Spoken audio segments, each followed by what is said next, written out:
this world I'll overcome. My God's not dead, he's surely alive. He's living on the inside, roaring like a lion. Graça e paz, boa noite. Estamos aqui em mais um culto ao Senhor e eu quero convidar você aí da sua casa a cultuar conosco. Chame seus familiares para estarmos juntos adorando ao nome do Senhor. Nós aqui e você aí da sua casa, onde você estiver. Que o Senhor esteja falando com você e que a presença dele seja nítida na sua vida. Que tudo aqui que estiver acontecendo neste culto possa falar ao seu coração, transformando, curando, sarando, porque o Senhor é o único Deus, Ele é poderoso, o nome dele é forte e é santo. Então, vamos cantar ao nosso Rei. Cante aí da sua casa. Aleluia, santo é o seu nome, Senhor.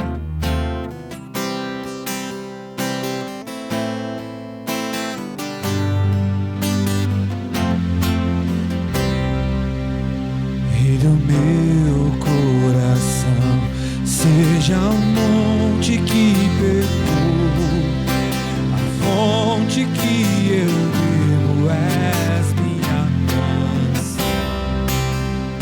E do meu coração seja o meu esconderijo, refúgio que preciso és minha canção.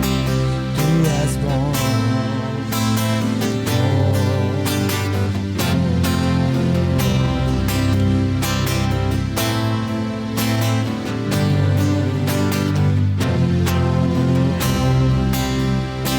do meu coração seja o vento em minhas velas, ancorado o mar és minha canção.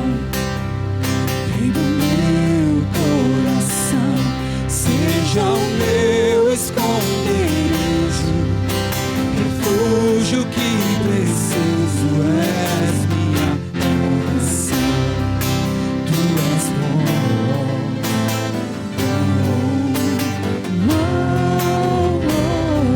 és bom, tu és bom,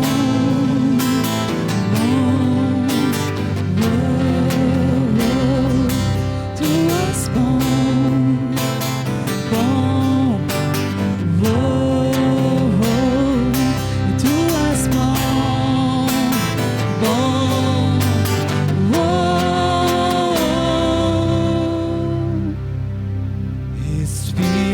Espírito,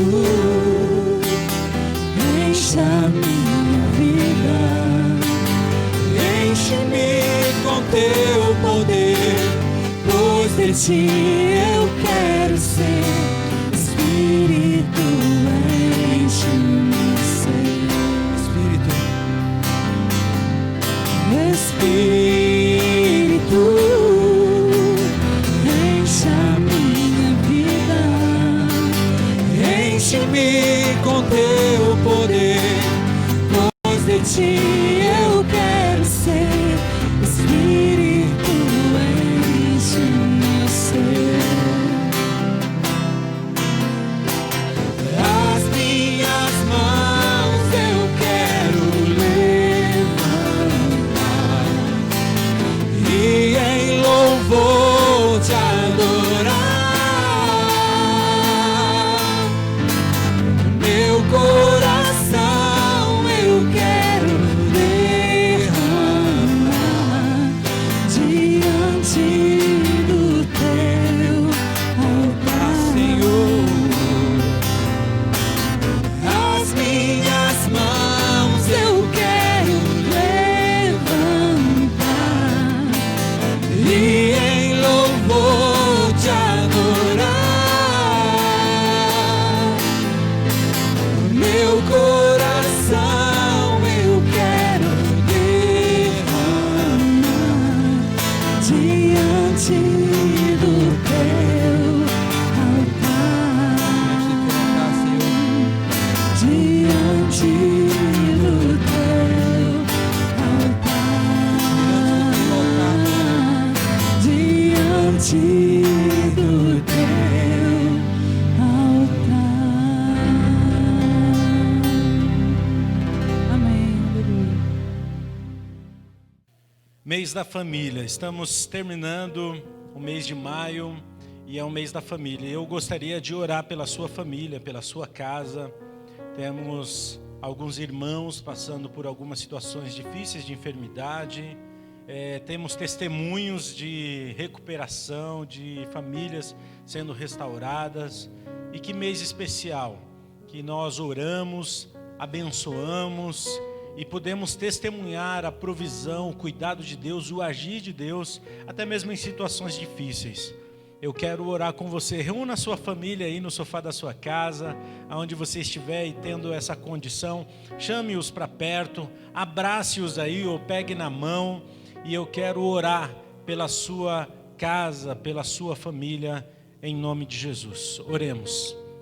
Pai querido, Pai eterno, no nome poderoso de Jesus, nós estamos adorando ao Senhor, celebrando, exaltando, glorificando o Teu nome, Pai. Ó Deus, o Teu Espírito Santo que sonda o nosso coração, o Senhor sabe daquilo que nós necessitamos, daquilo que nós precisamos, Pai.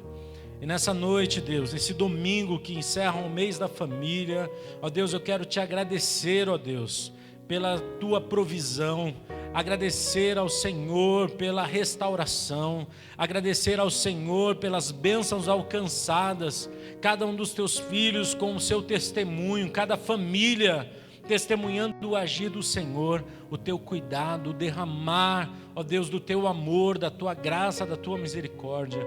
Muito obrigado, Senhor.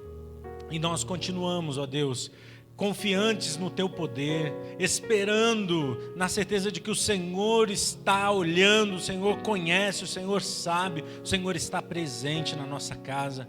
Mas mesmo assim, algumas famílias estão passando por dificuldades, ó Deus, algumas situações de enfermidade. Pedimos a Tua mão de cura, a Tua mão de restauração sobre cada família, cada lar, em nome de Jesus, Pai. Venha, Senhor, trazendo a Tua cura, a Tua restauração. Levanta, Senhor, desse leito, ó Deus, restaura, Senhor, a mente, o corpo, traz equilíbrio ao organismo, ó Deus, em nome de Jesus, Pai. Aqueles que tiveram resultado positivo, ó Deus, em nome de Jesus, que o Senhor esteja guardando, dando pronta recuperação, ó Deus Todo-Poderoso, entra com providências, ó Deus, algumas famílias passando por situações emocionais, ó Deus, tempestades, dificuldades que têm se levantado.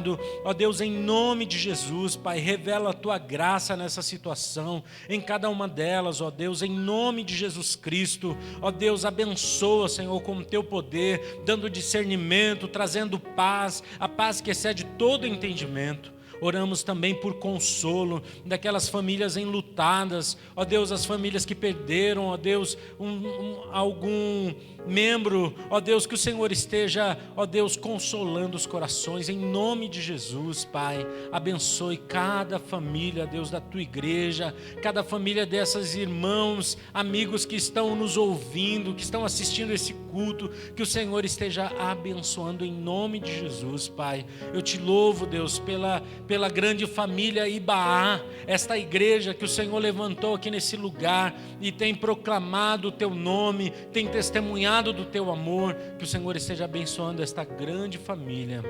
Ó Deus, aqueles que estão só, aqueles que estão longe dos seus entes queridos, que o Senhor esteja abençoando, que o Senhor esteja revelando, Deus, o Teu amor a cada um deles. Ó Deus, que eles possam entender que aqueles que entregam a sua vida a Jesus fazem parte desta grande família. Podemos dizer que somos irmãos, pois somos filhos de Deus. Que o Senhor esteja consolando, confortando, abençoando cada um daqueles que estão só, daqueles que estão distantes dos seus familiares, que o Senhor esteja abençoando. Ó Deus, recebe a gratidão do nosso coração, recebe o louvor. Ó Deus, esse mês de maio, que foi um mês de intercessão pelas famílias, nós consagramos e entregamos ao Senhor, na certeza de que muitos frutos nós colheremos, pois nós oramos assim, no nome poderoso e bendito de Jesus Cristo, aquele que vive e reina para todo sempre. Amém e amém.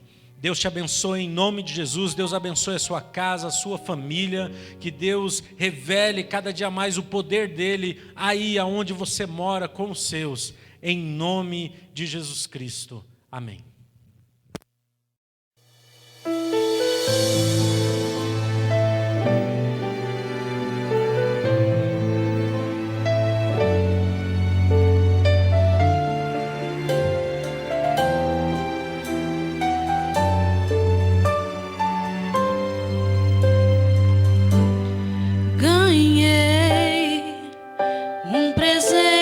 Do Senhor, cuido dela com amor, minha família, meu tesouro.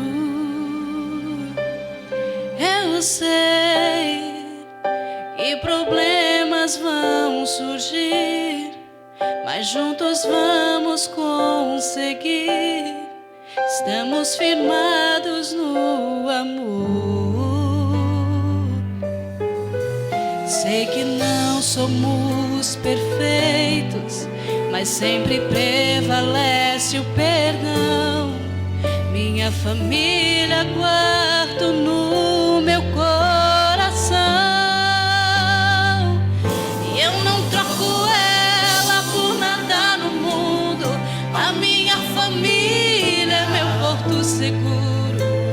Eu amo estar com ela, seja onde for. Família é um projeto do Senhor. Edifiquei minha casa, levantei o altar. Hoje Jesus habita dentro do meu lar. Quero te agradecer por tudo que me deu. A minha família é um presente de Deus.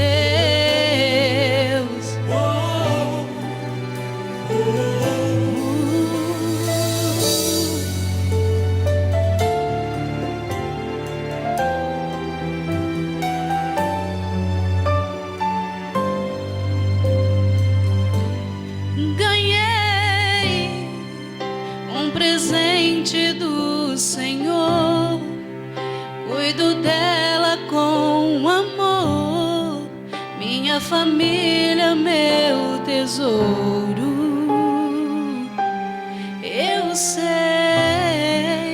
que problemas vão surgir, mas juntos vamos conseguir. Estamos firmados no amor.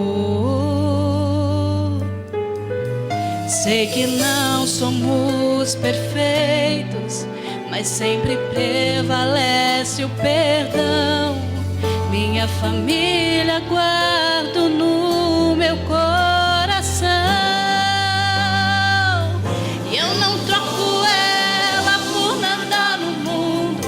A minha família é meu porto seguro. Eu amo estar com ela, seja onde for. Família é um projeto do Senhor. Edifiquei minha casa, levantei o altar. Hoje Jesus habita dentro do meu lar. Quero te agradecer por tudo que me deu. A minha família é um presente de Deus. E eu não troco ela por nada no mundo. A minha família é meu porto seguro. Eu amo estar com ela, seja onde for. Família é um projeto do Senhor. Edifiquei minha casa, levantei o altar. Hoje Jesus habita dentro do meu lar. Quero te agradecer por tudo que me deu. A sua família é um presente de Deus. A minha família é um presente de Deus.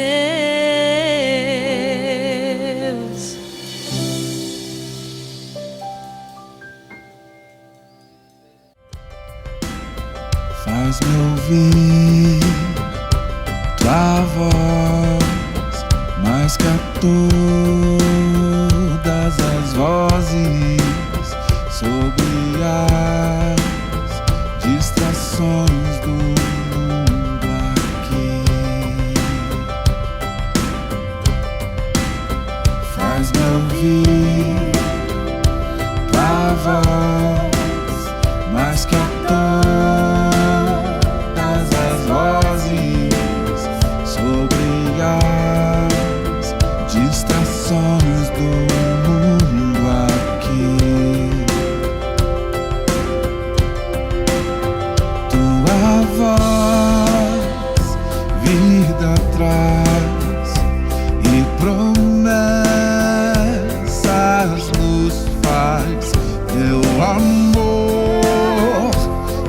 vale mais que as riquezas deste mundo.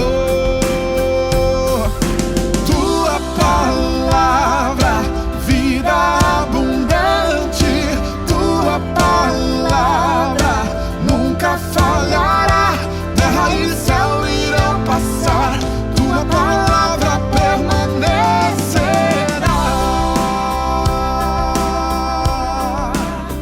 Vem usar nossa voz. Graça e paz, meus irmãos.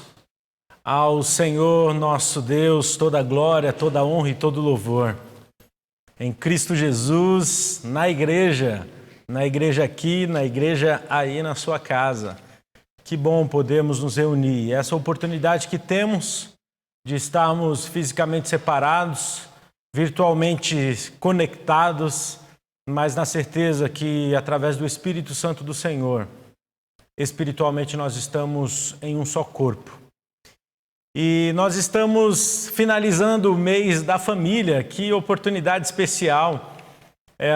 Famílias em quarentena foi o tema desse mês. E quantos desafios para as nossas famílias, para as nossas casas, nós pudemos avaliar à luz de algumas passagens do Antigo Testamento. Que maravilha, que oportunidade especial de nós podermos aprender à luz da palavra de Deus e trazemos para a nossa casa princípios especiais, valiosos da palavra de Deus.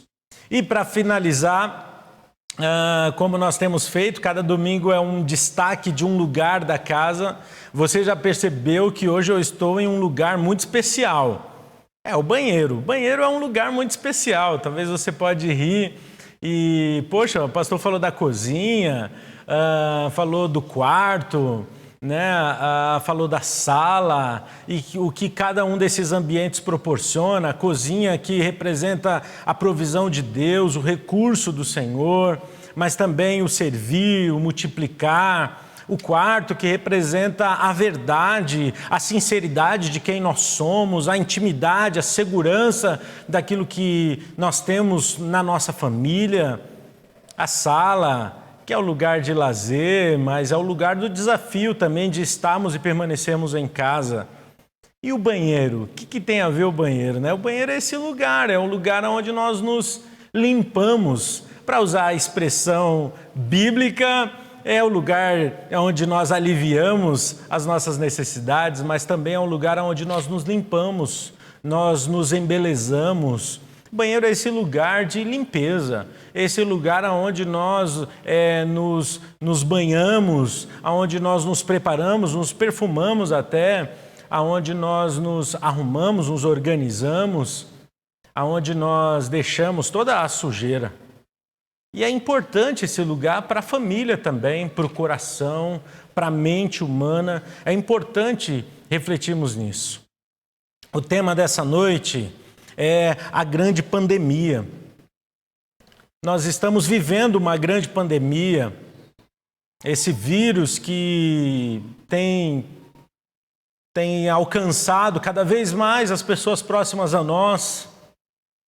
Mas sabe qual é a pior das pandemias?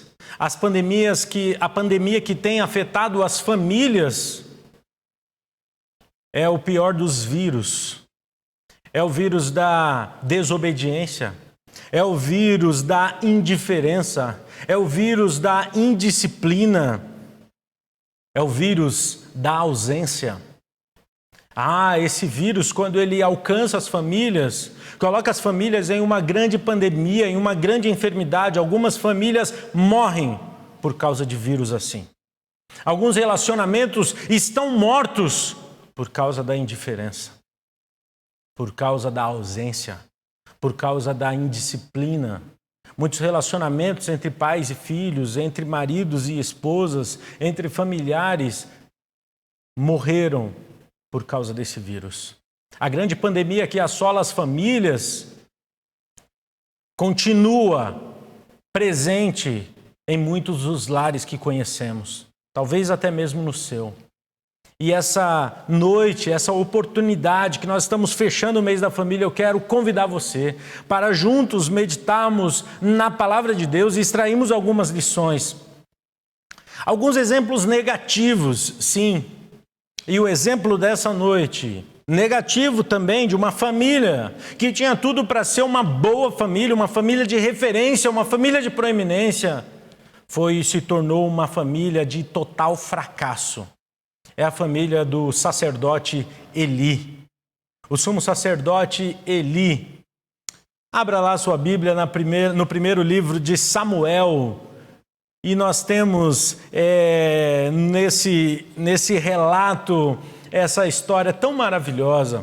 O sacerdote Eli, ele é um personagem muito importante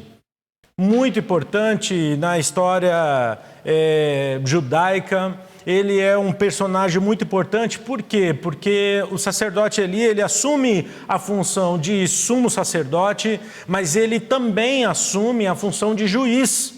Naquele tempo, ele é que definia as questões de relacionamentos, as questões trabalhistas, ele que também era o responsável de coordenar o culto a Deus, ele também era o responsável de coordenar toda a parte parte religiosa, sacrificial do povo, era ele.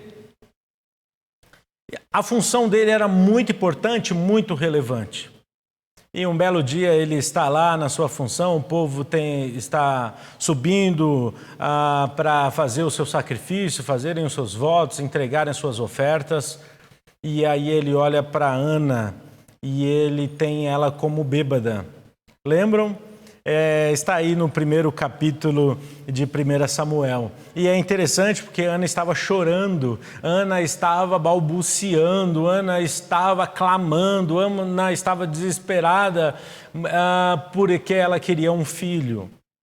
E quando o sacerdote Eli vê Ana, e aí ele chama a atenção dela e fala, olha, para de beber, mulher. O versículo 13, ele teve ela por embriagada. E o versículo 14 diz, ele disse, até quando estarás embriagada? Aparta de ti esse vinho.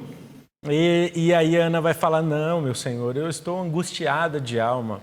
E aí ela fala da dor dela, ela coloca aquilo para fora. O sacerdote, então, abençoa a vida dela e Ana vem ter um filho.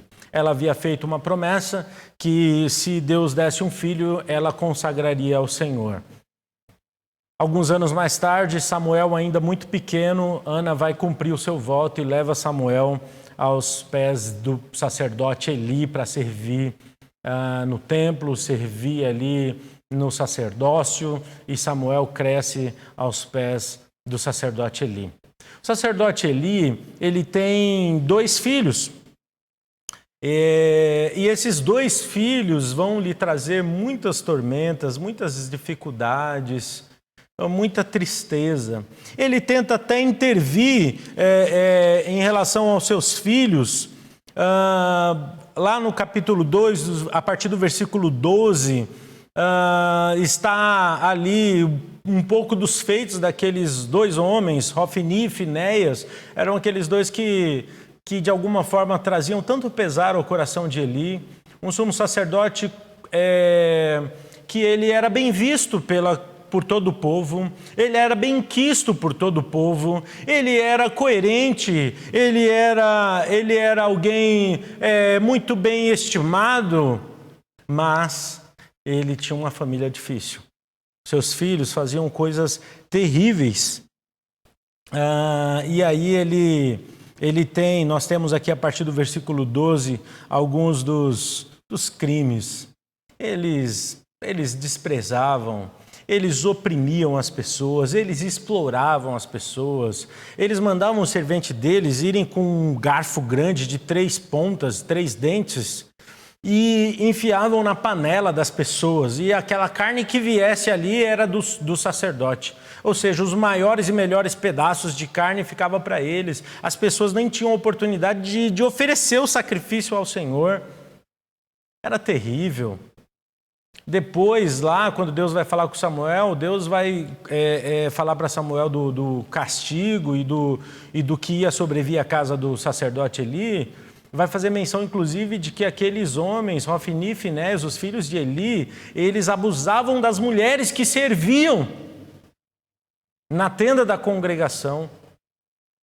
Eles abusavam, tinham relações sexuais ilícitas. Eram homens cruéis. Olha o que o versículo 12 diz.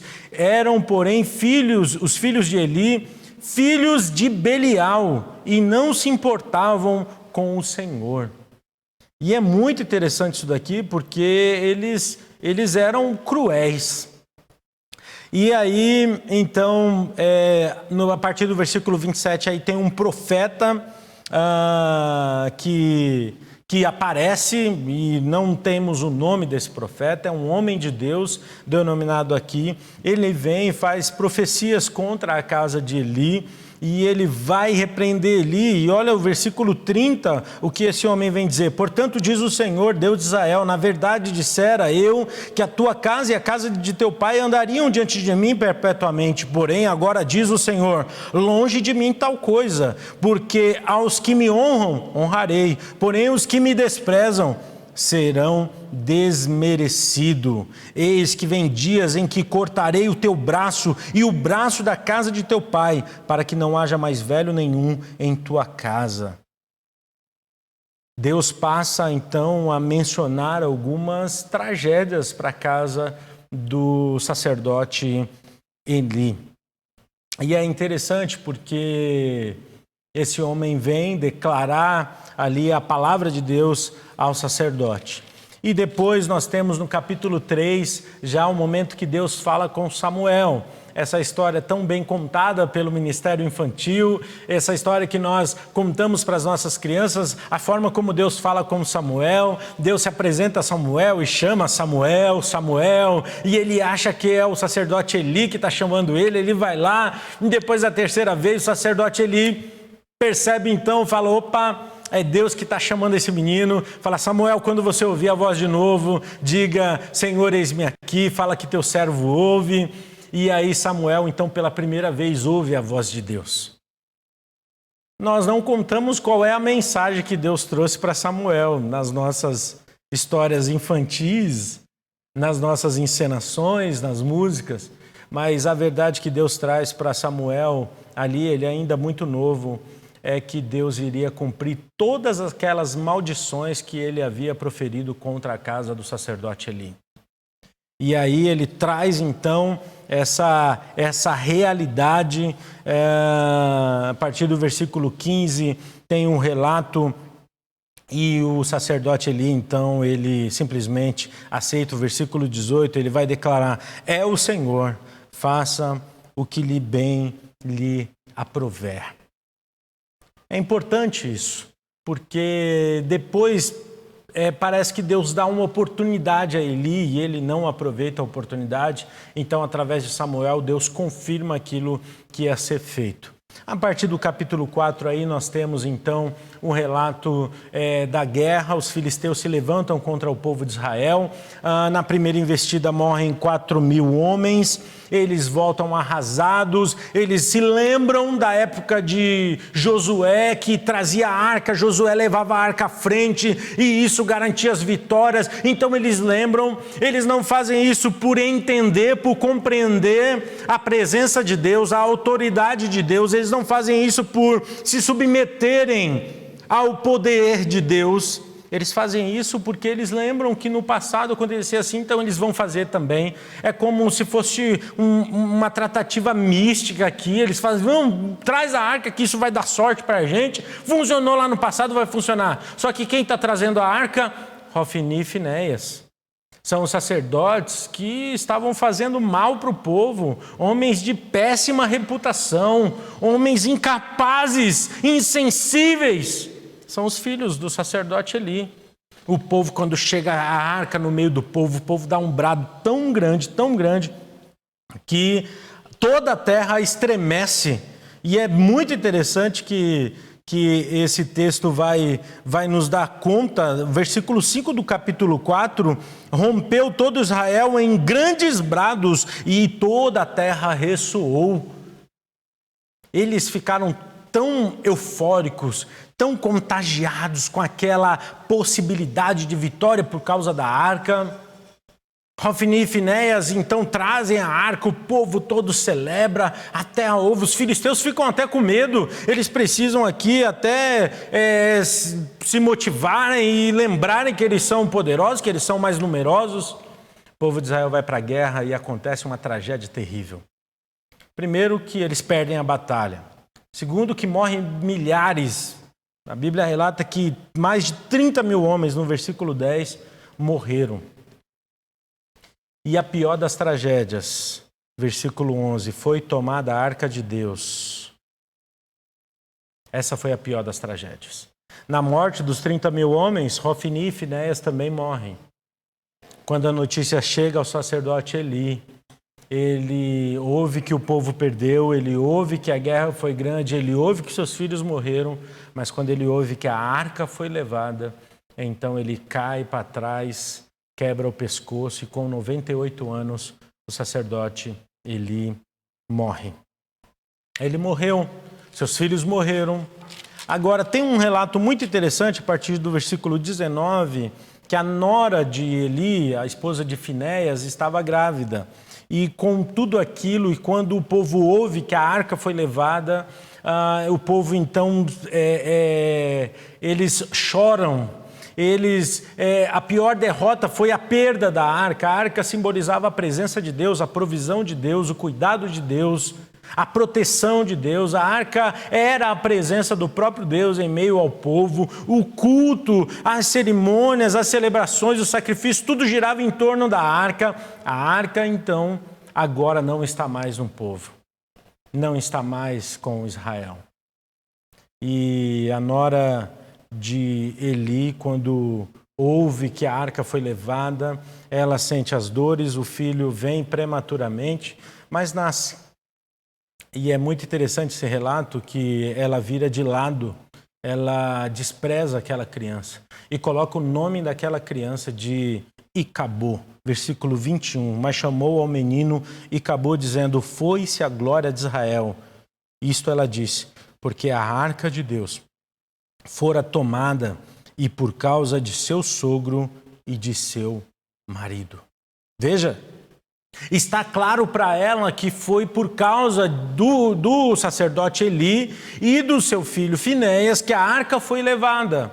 E ela fica tão desgostosa que ela coloca o nome no seu filho de Icabô. A glória se foi, a glória de Israel, a alegria se foi. Não temos motivos para nos alegrar. Que história triste, que final terrível, né? Essa é a família do sacerdote Eli. E essa é uma narrativa bíblica que a Bíblia não esconde a realidade. Aliás, o Antigo Testamento traz para nós algumas verdades até mesmo difíceis de compreender. Os homens que Deus escolheu, os homens que Deus usou, as pessoas que Deus levantou, muitas vezes tiveram atitudes, situações, algum histórico até mesmo ruim. É isso mesmo, a Bíblia fala a verdade como a verdade é.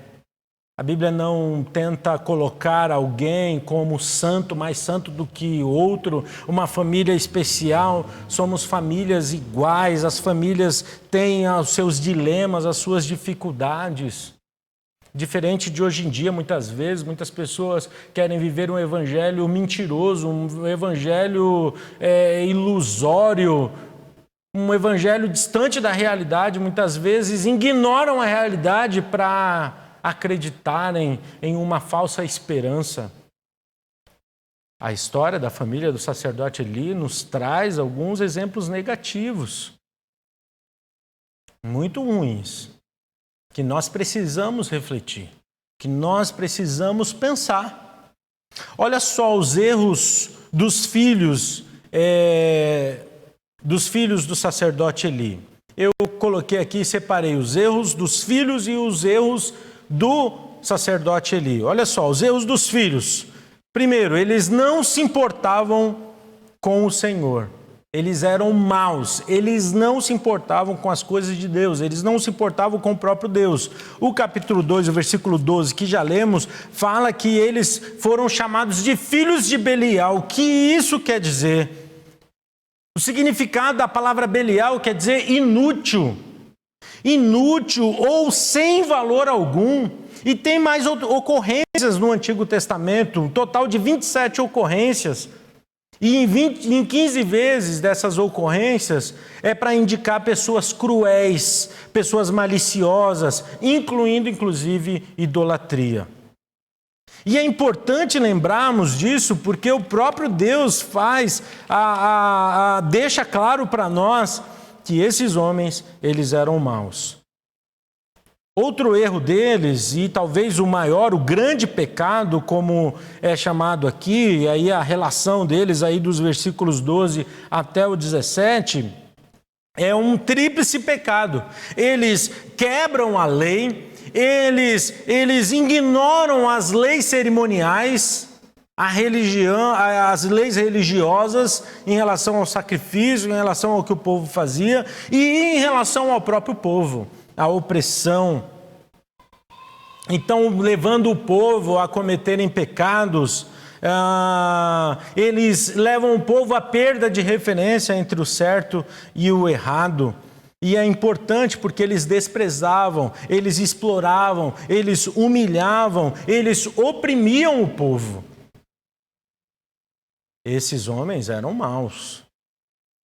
O terceiro pecado ou o terceiro erro deles aqui que eu quero destacar é que eles ignoraram o seu pai, eles não ouviram o seu pai. E o versículo 25 vai deixar claro, porque quando Eli tenta conversar com eles, e aí o final do versículo 25 diz: entretanto, não ouviram a voz de seu pai. Eles não ouviram o seu pai.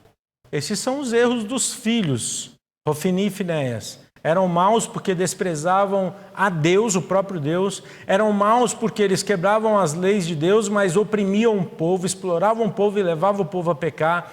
E, terceiro lugar, porque eles ignoravam os ensinos, os conselhos do seu pai. Já traz para nós alguns destaques importantes. E os erros do pai aqui, do sacerdote Eli. Olha só, o primeiro que eu quero destacar é: ele conhecia os pecados dos seus filhos. Ele foi conivente com isso e a Bíblia deixa muito claro isso. Ele sabia, a partir do versículo 22 do capítulo 2 aqui, ele vai repreender e ele fala dos problemas, ou seja, ele sabia o que os filhos faziam. Ele tenta levar uma consciência aos seus filhos depois de velho, mas já se tornou irrelevante. Por quê? Porque ele se tornou indiferente àquilo que os filhos estavam fazendo. Ele provavelmente foi um pai ausente e ele foi conivente com o que estava acontecendo. E esse é um erro muito grosseiro da parte de Eli. Mas é isso que é falado para ele, inclusive, depois pelo próprio profeta, aquele homem de Deus que aparece. No versículo 29, olha o que esse profeta vai falar no versículo 29. Porque pisais aos pés dos meus sacrifícios e as minhas ofertas de manjares que ordenei se me fizesse na minha morada? E tu, porque honras a teus filhos mais do que a mim? Olha só, o próprio Deus está falando que o sacerdote Eli honrava mais os filhos do que a Deus. Esse é o segundo erro do pai de Eli, o pai, o sumo sacerdote Eli. Ele acabou invertendo os valores e confundindo as pessoas. Ele valorizou mais os seus filhos do que a Deus. Ele valorizou mais em encobrir os erros dos seus filhos do que os princípios, os ensinamentos, a pessoa do próprio Deus. É isso que Deus está falando aqui no versículo 29. Esse é um erro muito sério. E o terceiro erro ele não repreendia os seus filhos. E no capítulo 3, no versículo 13, quando Deus fala com Samuel, o versículo 13 diz assim: porque já lhe disse que julgarei a sua casa para sempre, pela iniquidade que ele bem conhecia, porque seus filhos se fizeram execráveis, e ele os não repreendeu. Terceiro erro do sacerdote Eli, do pai de Hofni e Finéias, era que ele não repreendia os seus filhos. Ele não corrigia os seus filhos. E a falta de correção, de disciplina, as faltas de lições práticas comprometeram não apenas a vida dos seus filhos, mas toda a sua casa, e não apenas a sua casa, mas o seu neto, inclusive. E comprometeu toda uma história, porque a partir daquele pecado, Deus promete cortar o sacerdócio da casa de Eli. E é muito sério isso, meus irmãos, porque o texto é muito claro. E lá em 1 Reis, capítulo 2, versículo 27, versículo 35, nós vamos ter o cumprimento disso daqui. O cumprimento dessa palavra de Deus, essa palavra de que cortaria os braços da casa de Eli e cortaria o sacerdócio da casa do sacerdote Eli. Que tragédia, que coisa ruim. Olha as consequências que os erros dos filhos e os erros do próprio Eli trouxeram. Olha as consequências. Mau testemunho, todo o povo falava mal deles. E aí nós vimos já em alguns versículos aqui, induzia os outros a pecar, eles faziam o povo pecarem. Eles foram alvo do julgamento divino. O Senhor mesmo queria matá-los. Versículo 25 do capítulo 2. O próprio Senhor já tinha determinado exterminá-los. A maldição para a casa deles, e quando fala maldição para a casa, é para toda a sua descendência. Eles já trouxeram maldição para a casa deles. A morte chegou à família deles, a morte de Hofni e Finéias, a morte de Eli. A tristeza chegou àquela família, àquela casa. Olha quanta consequência ruim, tristeza terrível. A mulher coloca o nome do filho de Icabô. Acabou a alegria, o brilho da vida se foi. A glória do Senhor desapareceu. Icabô tem esse significado, ou Icabote, dependendo da sua versão. Essa palavra traz a realidade da tristeza. O próprio povo perdeu a referência de Deus e tratou a arca de uma forma irreverente, como um amuleto. Eles perderam a arca em uma guerra. Estavam de brincadeira com aquela situação. Olha quanta consequência. E a última consequência que eu quero destacar desses erros dos filhos de Eli, do próprio Eli, é a própria má influência para o povo, mas também para o próprio Samuel. Que veja, a gente tem lá no capítulo 8, versículos 1 a 5, o próprio Samuel, o povo, os anciãos do povo falam: olha, Samuel, seus filhos não fazem o que é certo, não. E olha, Samuel é um homem que foi escolhido por Deus. Samuel se confirma como um profeta do Senhor, mas os seus filhos também não fizeram o que era bom diante do Senhor, porque a influência do sacerdote Eli, a influência da casa do próprio Eli. E olha só a sequência de perdas que essa situação toda, essa história toda traz para Eli. Muitas vezes nós podemos aprender com os exemplos negativos. Sim, o meu objetivo é esse, que à luz dessa história nós possamos aprender, porque a sequência de perda de Eli é uma sequência muito importante. Primeiro, familiar. Ele perdeu o respeito dos seus filhos. Ele perde o respeito dos seus filhos não ouvem ele. O segundo é um aspecto social, pessoal e até moral. Ele perde o respeito das pessoas. As pessoas não têm mais o respeito da casa dele.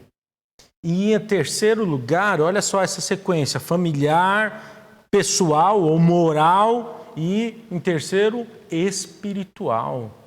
Ele vai perdendo, ele perde o controle da sua família, ele perde a sua reputação e agora ele perde o próprio Deus, a presença do próprio Deus, a arca que representava o próprio Deus, que estava aos cuidados dele, ele perde. Então veja essa sequência de perdas que essa família sofreu, e isso é responsabilidade do sacerdote Eli como pai daquela família. Já traz para nós muitos exemplos, muitas lições importantes para nós.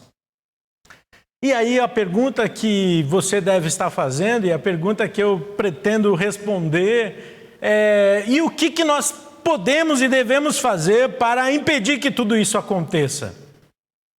Vamos lá, algumas lições importantes. Primeiro, para os filhos. Para evitarmos que essas perdas e essas tragédias aconteçam na nossa casa, para os filhos. Primeiro, para evitarmos as perdas familiares, permita a presença de seus pais. Permita, através de um diálogo, através de uma comunicação, através da informação, busque nos seus pais a informação necessária para a sua vida. Filhos, você também é responsável por aquilo que acontece na sua casa. A partir do momento que você acolhe os conselhos dos seus pais, recebe a orientação dos seus pais, permita que eles interajam, intervenham na sua vida. Esse é um conselho importante. Para alguns textos que nós conhecemos da palavra de Deus, e eu não poderia deixar de citá-los, Provérbios 6:20, filho meu, guarda o mandamento de teu pai e não deixes a instrução de tua mãe. Ainda no capítulo 11, versículo 29, mesmo livro, os Provérbios, diz assim: o que perturba a sua casa herda o vento, e o insensato é servo do sábio de coração. Então pare de perder tempo, pare de inverter as coisas. Permita os seus pais, permita que os conselhos dos seus pais façam parte dos seus planos. Êxodo capítulo 20, versículo 12. O primeiro mandamento com promessa: honra teu pai e tua mãe, para que se prolongue os teus dias na terra que o Senhor Deus te dá. É importante. No aspecto familiar, então, filhos, no aspecto pessoal, no aspecto moral para os filhos, você precisa saber a definição entre o que é certo, o que é errado, o que é pecado, o que não é pecado. E pare de fingir que não sabe. Por quê? Porque nós temos a noção do certo e errado. O aspecto moral do ser humano dá condições para julgar entre o que é certo e o que é errado. E quando você tem uma família, uma casa, com certeza você recebe as instruções. Não confunda. Não crie justificativas para o pecado. Evite as más influências. As más conversações corrompem os bons costumes. Se você permite que o pecado entre, que o pecado domine, você com certeza está contribuindo para uma autodestruição. Não é apenas a destruição da sua família, mas para uma autodestruição. Outra coisa importante é o trabalho. Trabalhe, filho, trabalhe. Ah, mas eu ainda não tenho idade. Ah, trabalhe em casa. Faça parte do processo de manutenção da sua casa, da sua família. Ajude. Estamos vivendo tempos difíceis, muitas famílias com os recursos muito diminuídos. Os filhos, é importante todos participarem do sustento da casa, das estratégias, como vamos superar, como vamos passar por isso. Provérbios capítulo 10, versículo 1, filho sábio alegra o seu pai, mas o filho insensato é a tristeza da sua mãe. O terceiro aspecto para os filhos é o aspecto espiritual. E aí no aspecto espiritual você precisa conhecer e valorizar as coisas de Deus. O que nós temos muito hoje para os jovens, para os filhos, é uma inversão de valores. Os filhos muitas vezes estão permitindo que o pecado entre, estão afastando seus pais, estão mudando o que é certo pelo errado, E estão invertendo. Deus já não faz mais parte do contexto da sua vida, da sua família, das suas decisões. Lembre-se, você precisa conhecer e valorizar as coisas de Deus. Ofni e Finéias, eles perderam a noção da presença de Deus, do santo. Eles perderam a noção do sagrado e eles inverteram tudo. Eles já estavam vivendo uma vida de pecado achando que era normal. Quantos jovens, quantas pessoas estão assim, ignorando, estão anestesiadas. É como se estão indiferentes àquilo que Deus está fazendo. Preste atenção nisso. Porque muitas pessoas estão olhando para nós. E muitas pessoas olham para nós e encontram em nós o Deus que nós servimos. E a grande pergunta é, que Deus é esse que você está mostrando? Salmo 103, versículos 17 e 18 diz: mas a misericórdia do Senhor é de eternidade a eternidade sobre os que o temem, e a sua justiça sobre os filhos dos filhos, para com os que guardam a sua aliança e para os que se lembram dos seus preceitos e os cumprem. Aleluia! Guarde, valorize, preserve os princípios da palavra de Deus, a presença do próprio Deus. Esse é o conselho para os filhos, para os pais, como evitar que essas tragédias, essas perdas aconteçam, para os pais também, no aspecto familiar, pessoal e espiritual. Primeiro, no aspecto familiar, você precisa ser mais assertivo, você precisa conhecer o erro dos seus filhos e participar da correção, participar da transformação, ajudá-los. É o exemplo para as outras famílias, é o exemplo para as outras casas. Os pais precisam participar da vida dos filhos. Ah, mas ele é assim mesmo, sabe o que é? A mãe dele, o pai dele, ele não teve, ele não foi, aconteceu isso. Uma série de justificativas que não vão levar a nenhuma transformação. O que vai levar à transformação é você ser assertivo, é você tratar o que precisa ser tratado, conversar o que precisa ser conversado, olhar nos olhos e falar, senta aqui, vamos conversar de verdade. E os pais, nós como pais precisamos. Tem alguns textos aqui, Efésios 6:4, vós pais não provoqueis vossos filhos a ira, mas criai-os na disciplina e na admoestação do Senhor. Quando foi a última vez que você leu a sua Bíblia junto com seu filho?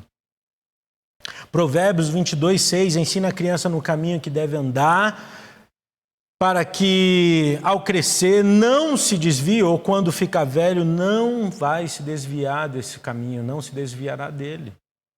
É a promessa bíblica. Você deve ensinar. Como que você está ensinando? Como que você está caminhando com seus filhos? Como que você está vivendo as experiências com a sua casa, com a sua família? 1 Timóteo 5:8, ora, se alguém não tem cuidado dos seus, e especialmente os da própria casa, tem negado a fé e é pior do que o descrente. O texto é forte. Por quê?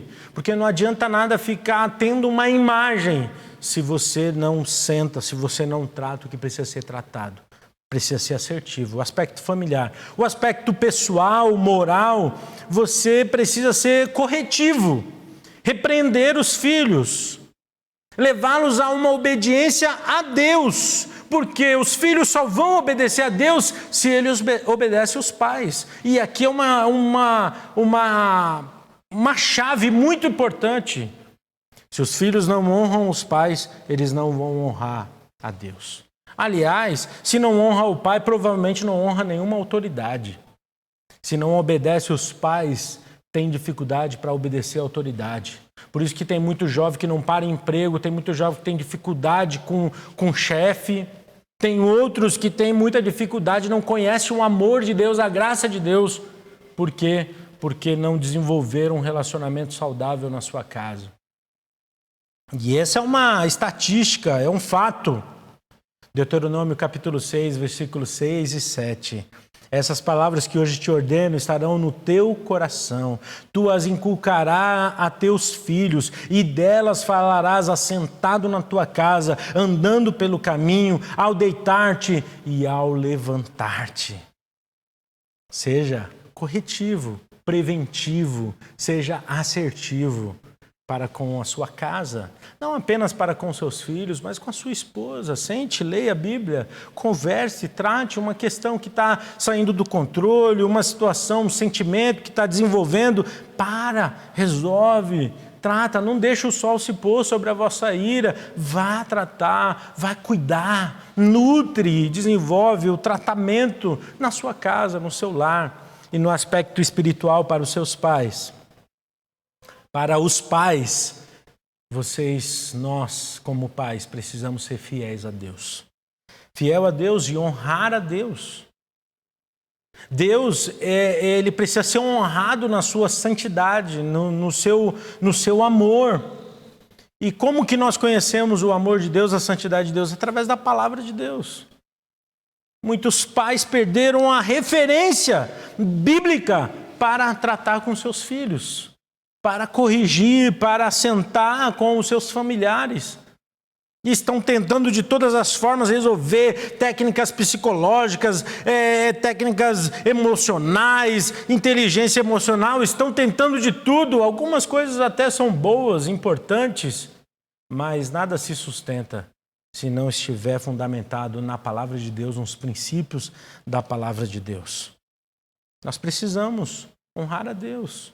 Quando Deus fala que o sacerdote ele honrava mais os filhos do que o próprio Deus, irmãos, é uma advertência muito séria para nós. Muito séria, porque tem muitos pais, inclusive, cometendo o pecado da idolatria, adorando os filhos, ignorando a Deus. Pessoas invertendo os valores. Tem um exemplo que eu gosto muito de sempre citar quando a gente fala sobre família. E eu gosto muito de citar esse exemplo. Por quê? Porque se você fala assim, filho, hoje é o dia de ir para a escola. E aí o filho vai, mãe, hoje eu não quero, deixa eu ficar em casa, hoje tá frio, hoje eu não... amanhã a professora vai falar a mesma coisa.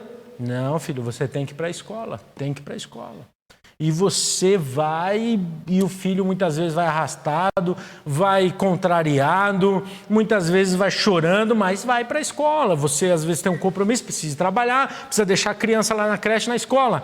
O seu filho está perto de uma oportunidade de emprego, você sabe, ele ainda não entende o valor daquilo e você impõe tal, e muitas vezes até negocia. Se você for todo esse semestre, se você não tiver tantas faltas, tal, nós vamos, e aí você negocia. Isso para ir para a escola. Mas quantas vezes o filho fala, mãe, eu não vou para a igreja. O filho fala, pai, eu não quero ir para a igreja. Aí o pai fala, então tá bom, filho. Domingo que vem você vai, tá bom? Quantas vezes os pais não levam a sério os princípios do ensino da palavra de Deus? Quantas vezes a escola bíblica dominical é negligenciada e muitas vezes a escola, o cursinho é muito mais valorizada. Aí depois esse jovem ele está no mercado de trabalho ou ele está em uma boa faculdade, mas muitas vezes distante de Deus, distante da igreja, confundindo o chamado, vocação, não tem noção, não sabe o que é vida espiritual. Por quê? Porque foi confundido, porque foi levado por caminhos simplesmente ocasionais, por consequências das decisões que foram sendo tomadas. Nós precisamos lembrar, você precisa ser fiel ao Senhor, fiel a Deus, fiel aos princípios da palavra de Deus. A palavra de Deus é o que nos norteia em todas as áreas da nossa vida, em todas as situações da nossa vida. Por isso nós não podemos nos afastar. E como base da nossa doutrina, a palavra de Deus é a regra de fé e conduta. É nela que nós pautamos todas as nossas escolhas, as nossas decisões, a nossa vida.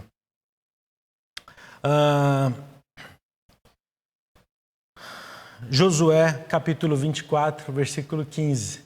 Esse texto é maravilhoso, porque naqueles dias Josué fala: olha, porém, se vos parece mal servir ao Senhor, escolhei hoje a quem servais. Se aos deuses a quem serviram vossos pais, que estavam da além do Eufrates, ou aos deuses dos amorreus, em cuja terra habitais, eu e a minha casa serviremos ao Senhor.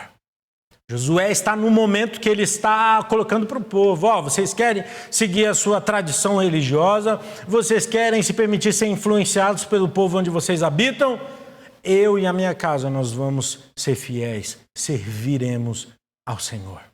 Qual é a decisão que você tem tomado?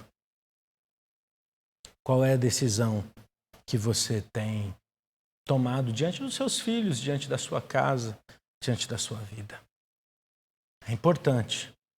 De toda essa história do profeta Eli, do que nós sabemos, o que nós podemos fazer para evitar esses erros que ele cometeu, tem mais algumas lições, 3 lições importantes que eu quero deixar com você. Não importa o quanto esteja perto de Deus ou na igreja, ou o quanto você seja religioso, a sua família pode correr grande perigo se você se ausentar, se você for negligente, se você for indiferente. Era o sacerdote Eli, ele era respeitado, bem-quisto, mas ele não evitou a maior tragédia da sua casa. A igreja não substitui a sua presença. A escola não substitui o seu ensino. As leis do país não substituem a sua disciplina. Outra lição importante: mais do que ensinar religiosidade, nós precisamos ensinar na nossa casa, para os nossos filhos, para a nossa família, precisamos ensiná-los a conhecer a Deus de verdade, conhecer ao Senhor pessoalmente, saber o que agrada e o que não agrada a Deus. Eu estava meditando nessa palavra e eu me deparei com um texto da mãe de João. E lá em Mateus capítulo 20, dos versículos 20 a 28, ela vem pedindo para Jesus, para que os seus filhos sentassem um à direita e um à esquerda de Jesus no reino dos céus. Lembram dessa passagem? Está lá em Mateus capítulo 20, a partir do versículo 20. E é muito interessante isso, por quê? Porque ela tem uma boa intenção, ela quer os seus filhos aos pés de Jesus, mas ela quer que os seus filhos estejam nos melhores lugares. E aí Jesus vai chamar a atenção, que fala: olha, quem quer ser o primeiro vai ser o último, quem quer ser servido vai ter que servir. Quer que os seus filhos se aproximem de Jesus, estejam mais perto de Jesus, ensine-os a servir, ensine-os a abençoar. É isso que Jesus vai falar ali para aquela mulher. E é uma lição muito valiosa para nós. A terceira lição que toda essa história vai nos trazer é que a nossa responsabilidade vai além da nossa casa aqui, os nossos filhos, a nossa esposa. A nossa responsabilidade como pais, como família, alcança as gerações futuras.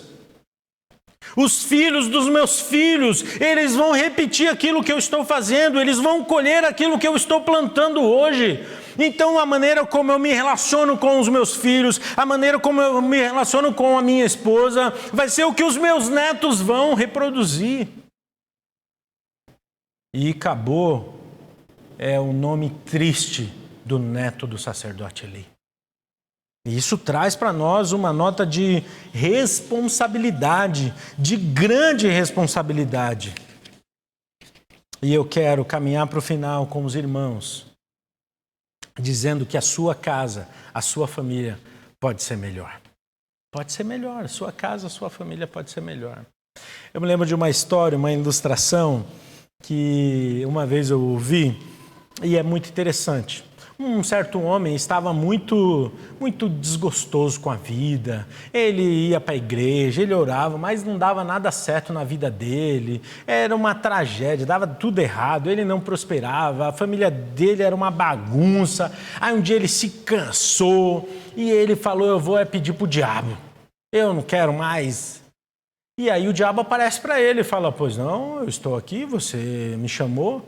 Ele fala, eu quero ser rico, eu quero ter muito dinheiro, eu quero ter uma casa muito grande, eu quero ter uma família.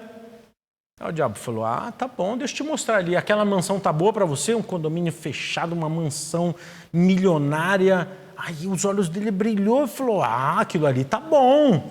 Aí o diabo falou, tá bom, só tem uma condição só. Tá vendo aquele prego naquela parede? Um único prego na parede. A mansão linda, toda montada, toda mobiliada. Carros caríssimos na garagem. O diabo falou, vou te dar essa mansão. A única coisa que eu quero é aquele prego. Ele falou, um preguinho na parede ali, na sala. Que diferença isso vai fazer? Tá bom, diabo, trato fechado. Passou alguns anos, aquele homem estava morando naquela mansão. Estava muito rico, a família toda ao seu redor. E um dia, para ele comemorar aquele grande feito, ele fez uma grande festa. Convidou as pessoas mais importantes da cidade, os homens mais ricos. Ele tinha tudo do bom e do melhor. E naquela casa, naquela mansão enorme, todos os seus amigos estavam ali festejando. De repente, entrou um homem pela sala principal. Veio e o homem carregava uma sacola com uma carniça tão podre, uma carne podre que fedia, todo mundo incomodado. Ele olhou aquele homem, foi lá e pendurou aquela sacola naquele prego. Ele chama os seguranças, tira esse homem daqui, tira aquela carniça, vamos higienizar atrás, vamos limpar isso daqui. Quando ele chega perto daquele homem, o homem olha para ele e fala, você lembra de mim? Eu sou o diabo. E lembra da condição? Aquele prego é meu. A não ser que eu queira, aquela carne, aquela podridão vai ficar ali, porque aquele prego é meu. Qual é a moral dessa história? A moral é que não importa o quanto você tenha, o quanto você pense em ter conseguido, mas se você deixar uma brechinha para o diabo, se você deixar um preguinho na parede, ele pode entrar com uma coisa terrível e trazer um mal-estar, uma tragédia para a sua casa, para a sua família. Nós precisamos mantermos vigilantes, lembrando que é Deus quem está no controle, é a palavra de Deus quem vai nos conduzir, quem vai nos dirigir.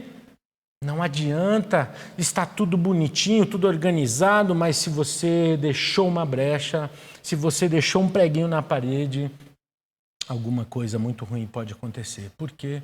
Porque quando nós estamos em Deus, quando nós estamos na palavra de Deus, nós não negociamos, nós confiamos, nós cremos, nós esperamos. A sua família, a sua casa pode ser melhor. Em primeiro lugar, seja presente. Seja presente, não seja igual o sacerdote Eli, mas seja presente, esteja presente na sua casa, na sua família, seja presente para os seus filhos. Participe da vida dos seus filhos, da vida da sua esposa, participe daquilo que Deus está fazendo na sua casa. Seja você o agente de Deus, seja você aquele que vai ser abençoado pela sua família, mas participe.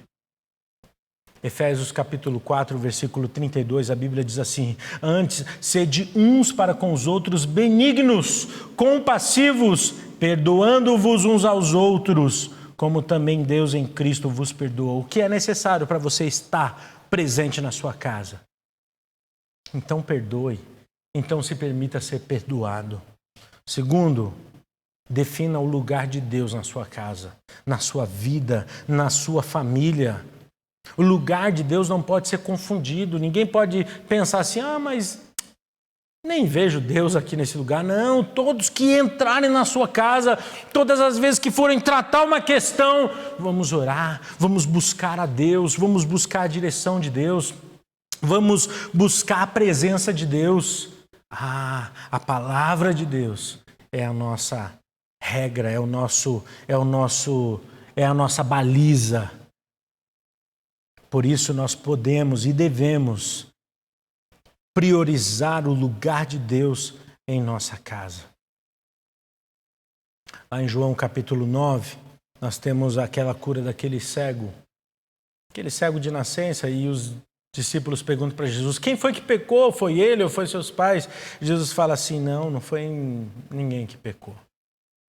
Isso daqui não é por causa de pecado, isso daqui é para manifestar a glória de Deus. Talvez você esteja um problema, uma cegueira na sua casa, uma cegueira muito intensa, talvez você esteja um problema muito sério. Creia, isso daí é uma oportunidade para manifestar a glória de Deus, para manifestar a presença de Deus ali na sua casa, naquele lugar. Quando Jesus chega na casa de Marta e Maria, Marta fica muito agitada com muitas coisas, mas Maria escolhe a boa parte, a que não lhe será tirada. Lucas capítulo 10, a partir do versículo 38. A melhor parte é ouvir Jesus. Ouça Jesus. Sua casa está precisando de Deus, está precisando de Jesus? Ouça a palavra de Jesus. Em terceiro lugar, responsabilize-se pelas próximas gerações. Ore, interceda pelos seus netos. Tudo o que acontece na sua casa hoje vai refletir na casa dos seus netos, na casa dos seus filhos. O bem e o mal. Então ore por eles, interceda. Salmo 127, versículos 3 a 5 diz assim: herança do Senhor são os filhos, o fruto do ventre, seu galardão. Como flechas na mão do guerreiro, assim os filhos da mocidade. Feliz o homem que enche deles a sua aljava. Não será envergonhado quando pleitear com os inimigos à porta. A ilustração é um homem que tem as flechas. A flecha é um objeto que precisa ter um destino, um objetivo. Ela precisa ser preparada. E o texto bíblico é como um homem que tem as flechas e guarda na aljava para o dia que precisar. Os filhos exercem um papel muito importante na nossa vida como pais. Os pais exercem uma influência muito forte nos filhos. E essa troca é a bênção do Senhor, que os filhos são para os pais e os pais para os filhos. Que maravilha! Eu termino a minha fala nessa noite voltando para o exemplo, para o lugar dessa casa que a gente está terminando hoje. O lugar de se limpar, o lugar de renovar as forças, né? Que é o banheiro. O banheiro é onde a gente se limpa, onde a gente se alivia. Mas eu queria destacar 3 itens de qualquer banheiro. 3 itens que é importante. O primeiro item é a água. É impossível um banheiro sem água, né? Impossível. Então precisa ter água. Água para descarga, água para se assear, água para se lavar, água para tomar banho. Água é o primeiro item. Item fundamental de um banheiro. O segundo item é o sabão. O sabão é algo muito importante em um banheiro. Todo banheiro tem sabão.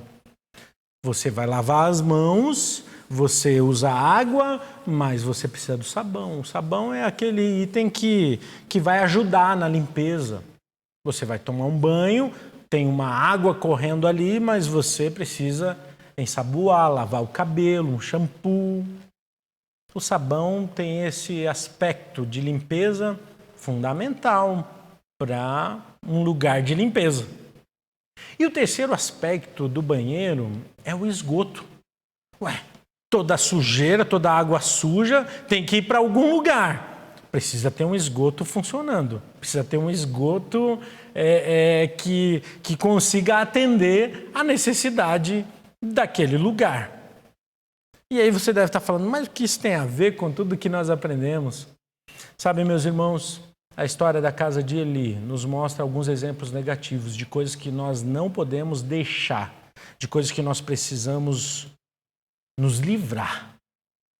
De coisas que nós precisamos abandonar, de coisas que nós não podemos deixar que impregne em nós, mas de coisas que a gente precisa se livrar.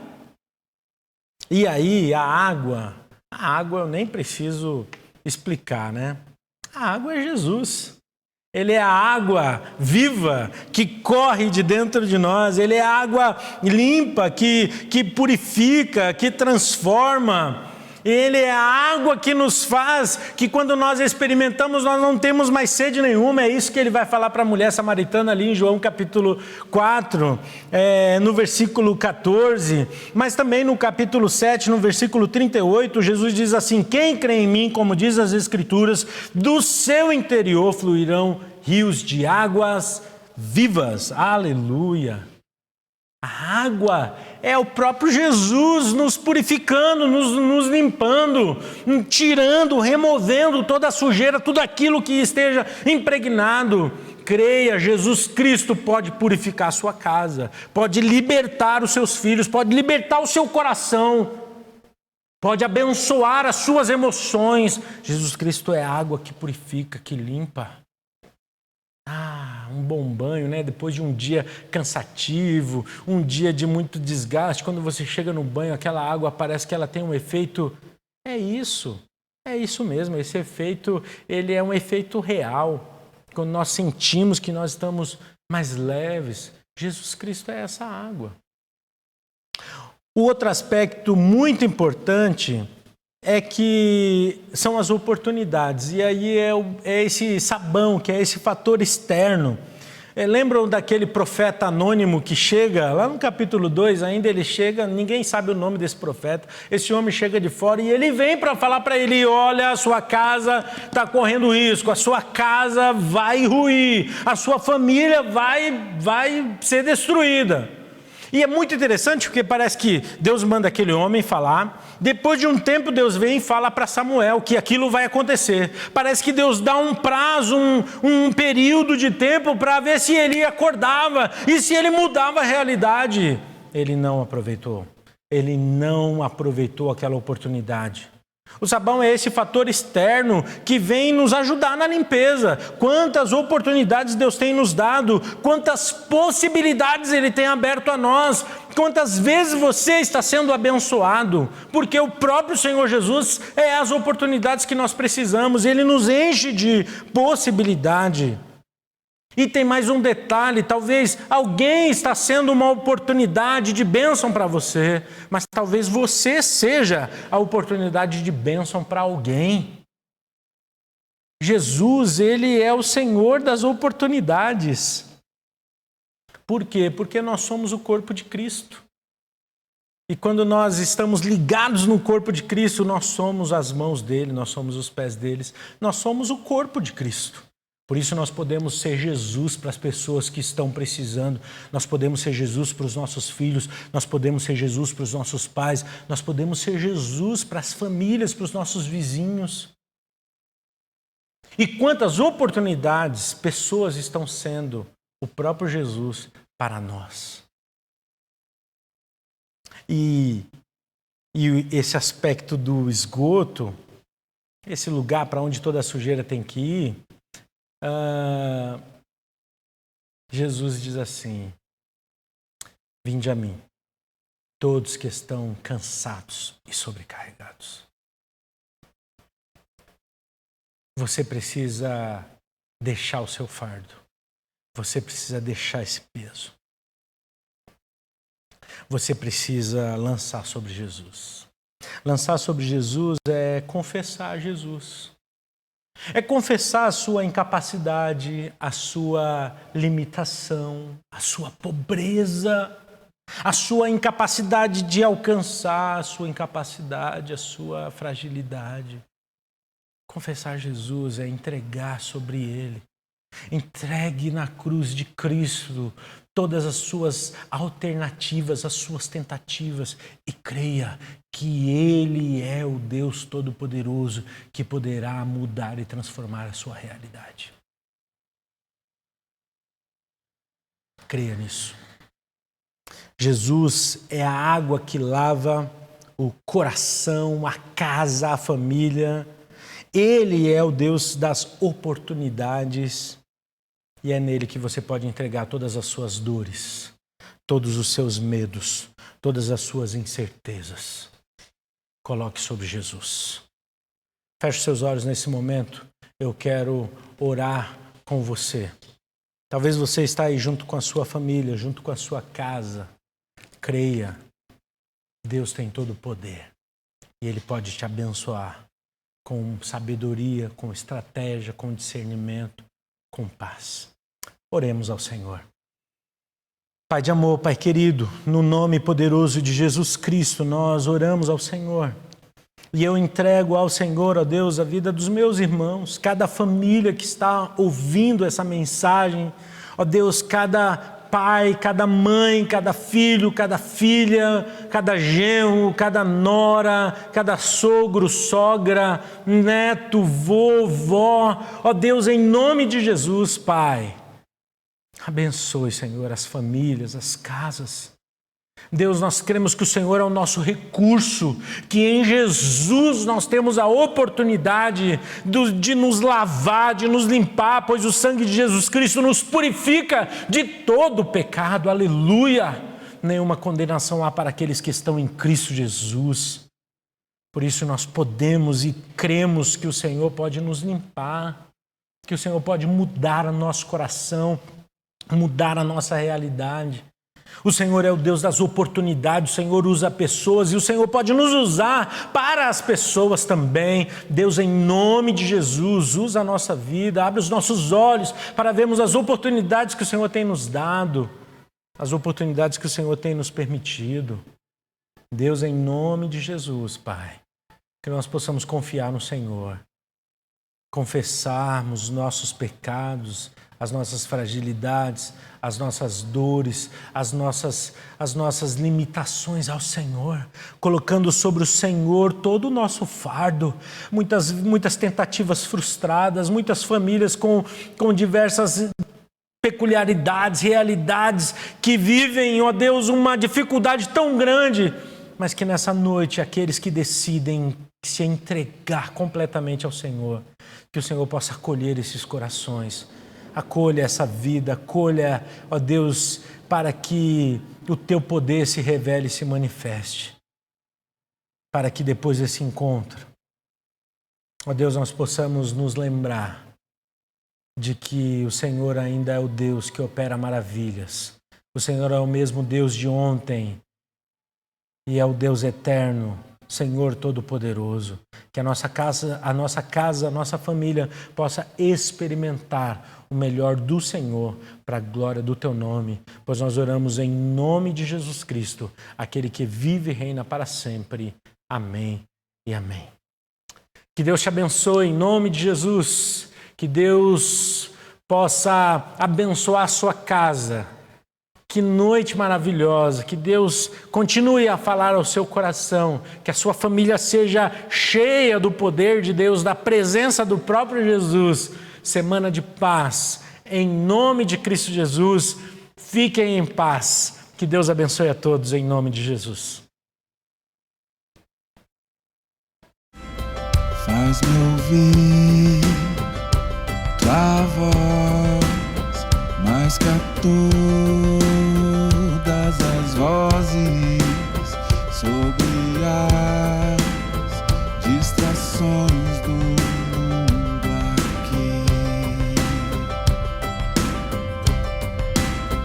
Faz-me ouvir tua voz, mais que a todas as vozes, sobre as distrações do mundo aqui. Tua voz, vida traz e promessas nos faz. Teu amor vale